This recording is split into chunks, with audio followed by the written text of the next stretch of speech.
পশ্চিমবঙ্গের রাজ্যবাসী এবার কিন্তু পঞ্চায়েত সার্টিফিকেট পাওয়াটা খুবই সহজ হয়ে গেল। মুখ্যমন্ত্রী মমতা বন্দ্যোপাধ্যায়ের উদ্যোগে শুরু হতে চলেছে পঞ্চায়েত সার্টিফিকেট বাড়িতে বসে আবেদন। এবং এই পঞ্চায়েত সার্টিফিকেট বাড়িতে বসে আবেদন করলেই আপনাদের আর গ্রাম পঞ্চায়েত অফিসে গিয়ে যোগাযোগ করতে হবে না, কিংবা সেখানে গিয়ে আপনাদের আর টাইম ইনভেস্ট করতে হবে না। যেখানে শুধুমাত্র আপনারা বাড়িতে বসে মোবাইলের মাধ্যমে আবেদন করলে কিন্তু আপনারা পঞ্চায়েত সার্টিফিকেট আপনাদের হাতে হাতে পেয়ে যাবেন। তো বন্ধুরা, আপনারা যদি পশ্চিমবঙ্গের একজন বাসিন্দা হয়ে থাকেন তো আপনার জন্য খুবই খুশির খবর। এবার কিন্তু রাজ্য সরকার নিয়ে এসেছে বাড়িতে বসে পঞ্চায়েত সার্টিফিকেটের আবেদন। এবং আপনারা বাড়িতে বসে পঞ্চায়েত সার্টিফিকেট আবেদন করলে কিন্তু আপনারা খুব সহজেই কিন্তু সেই পঞ্চায়েত সার্টিফিকেটটি পেয়ে যাবেন।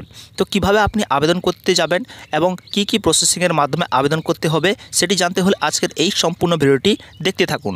তো বন্ধুরা, আপনারা দেখছেন scheme Bangla YouTube channel. Panchayat certificate পাওয়া আরও সহজ হয়ে গেল।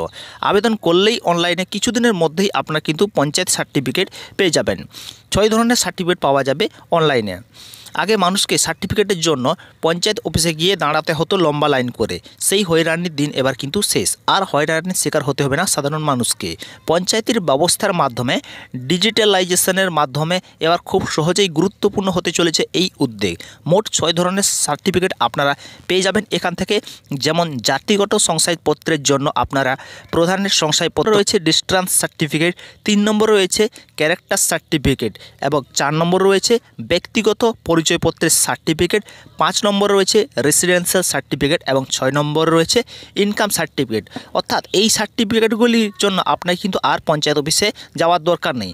আপনারা বাড়িতে বসলেই কিন্তু আবেদন করলে কিন্তু এই সার্টিফিকেটগুলি কিন্তু অনলাইনের মাধ্যমে পেয়ে যাবেন।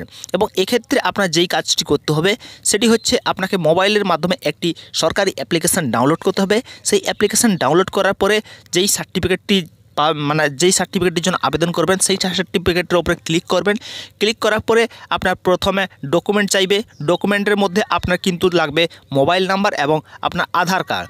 মোবাইল নাম্বার এবং আধার কার্ড দিলে কিন্তু আপনাদের আধার নাম্বারে একটি আধার ভেরিফিকেশান নাম্বারে মোবাইল নাম্বার লিঙ্কে একটি ওটিপি আসবে। সেই ওটিপিটা আপনারা কমপ্লিট করলে কিন্তু আপনি সেই ধরনের সার্টিফিকেট কিন্তু আপনার মোবাইলের মাধ্যমে পেয়ে যাবেন।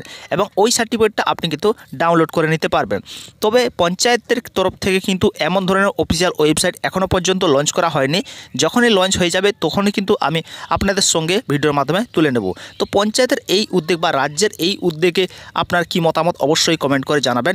এই সুবিধাটি করে দিলে সাধারণ মানুষদের জন্য কিন্তু খুবই উপকারজনক হয়ে যাবে। তো বন্ধুরা, এই ছিল আজকে ছোট্ট আপডেট। যদি ভিডিওটি ভালো লেগে থাকে ভিডিওটি লাইক করবেন। আর আমাদের চ্যানেলে আপনি যদি নতুনবারের মতন দর্শক হয়ে থাকেন চ্যানেলটিকে সাবস্ক্রাইব করে পাশে থাকবেন। ভালো থাকবেন, সুস্থ থাকবেন।